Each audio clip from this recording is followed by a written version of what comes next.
అనకాపల్లి, తిరుపతి ఒకటా రెండా ఇలాంటి పండగ వాతావరణం సందర్భంలో ఒక వ్యక్తి లోటు బలంగా తెలుస్తుంది. సోదరులు, గౌరవ మంత్రివర్యులు, ఐటీ మంత్రివర్యులు శ్రీ నారా లోకేష్ గారు లేని లోటు చాలా బలంగా తెలుస్తూ ఉంది. ఎందుకంటే ఇలాంటి ఒకేసారి ఇంతమందికి ఇవ్వాలని చెప్పి మెగా డిఎస్సి కూడా ఆయన ఆధ్వర్యంలోనే చేయటం, అదే తరహాలో ఇది కూడా ఇవ్వటం మనస్ఫూర్తిగా వారి ధన్యవాదాలు, వారికి నా మనస్ఫూర్తిగా అభినందనలు తెలియజేస్తూ వారి లేని లోటు చాలా స్పష్టంగా ఉందని తెలియజేస్తూ మీ అందరి తరపున వారికి నా ధన్యవాదాలు తెలుపుతా ఉన్నాను.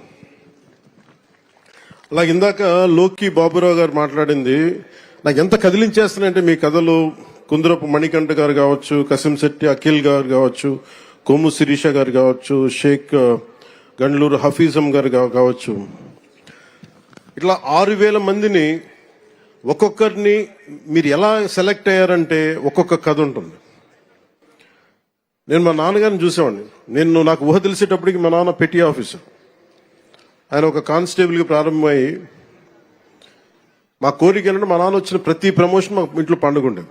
ఎప్పుడు ఎస్ఐ అవుతారు, ఎప్పుడు ప్రిన్సిపల్ ఎస్ఐ అవుతారు, ఎప్పుడు సిఐ అవుతారు, ఎప్పుడు ఒక ఏఎస్ అసిస్టెంట్ ఎక్సైజ్ సూపరింటెండెంట్గా, ఇవన్నీ మేము వెయిట్ చేసేవాళ్ళం. ఎప్పటికప్పుడు ఎగ్జామ్స్ రాస్తూ ఉండేవాళ్ళం, డిపార్ట్మెంటల్ ఎగ్జామ్స్.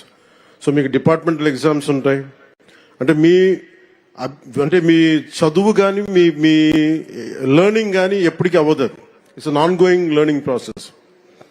నాకు మీ అందరినీ చూస్తే నాకు ఎంత ఆనందంగా ఉందండి. ఇందాక గౌరవ ముఖ్యమంత్రి గారితో నాకు అవకాశం లభించింది, మీ అందరినీ చాలా దగ్గరగా చూసే అవకాశం, మొత్తం అన్ని జిల్లాల నుంచి ప్రతి ఒక్కరిని నమస్కరించడానికి, మీ తల్లిదండ్రులతో మాట్లాడటానికి ఎంత ఆనందం అనిపించిందంటే, నాకు మీ కళ్ళల్లో ఆ ఆనందం నాకు నా తల్లిదండ్రులను చూసుకున్నట్టు అనిపించింది. మీ అందరినీ చూసాను, అంత అద్భుతంగా అనిపించింది నాకు. ఇక్కడ ఎంత కదిలించేసిందంటే ఒక్కొక్కరి కథలు. అలాగే గౌరవ ముఖ్యమంత్రి గారు నాకు ఆదేశం ఇచ్చారు ఇందాక, లాకే బాబురావు గారి ఇంటికి, మన గ్రామానికి రోడ్లు లేవు, మీరు ఖచ్చితంగా దాన్ని చేయాలంటే గౌరవ ముఖ్యమంత్రి గారికి నేను ఈరోజు సభాముఖంగా మాటిస్తున్నాను. వెంటనే దానికి రోడ్లు వారికి వేసే కార్యక్రమాన్ని శాఖకు నేను తెలియజేస్తాను. అంటే నాకు ఏమి నచ్చింది దీంట్లో అంటే, మీరు కాకి చొక్కా వేసుకుంటే అది మీ గుండె ధైర్యానికి సూచన. అది అందరూ భయపడతారు ఇలాంటి బాధ్యతతో కూడిన ఉద్యోగాలు చేయాలంటే. కానీ మీరు ఎదురొచ్చి సమాజం కోసం మీరు చేస్తున్నారు సేవ, సమాజం కోసం మీరు సేవ చేస్తున్నారు. దాదాపు ఇన్ని కోట్ల మంది జనానికి మీరు ధైర్యం ఇస్తున్నారు. అలాగే నేను మేడం అనిత గారికి కూడా చెప్తా ఉన్నాను, మీకు విధి నిర్వహణలో మీ మీద చిన్నపాటి కించపరిచిన మీ ఉన్నతాధికారులు మీకు అండగా ఉండాలని మనస్ఫూర్తిగా నేను కోరుకుంటున్నాను. ఎందుకంటే ఒక కానిస్టేబుల్ అనే ఒక పదం మీద ఎవరన్నా సరే గొంతెత్తుదామంటే, ఈరోజు మీ అందరి కథలు ఏమి అర్థమైనాయి అంటే, 5 కోట్ల మంది ప్రజలకి, దేశ ప్రజలకి ఒక ఉద్యోగం కోసం మేము ఎంత తపన పడతాం, ఎంత కష్టపడతాం.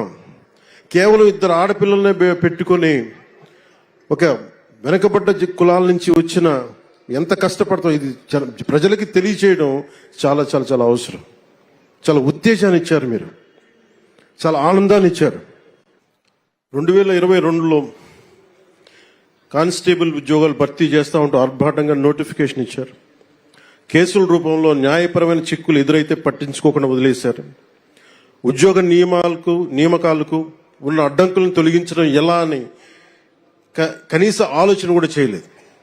అర్హత ఉన్న మీరింత కష్టపడి ఇంట్లో ఇన్ని కన్నీళ్లు కష్టాల మధ్య మీరు కష్టపడి వచ్చిన తర్వాత కూడా అర్హత ఉన్న ఉద్యోగాల కోసం మీరంతా ఏళ్ల తరబడి వేచి చూసేలా చేశారు.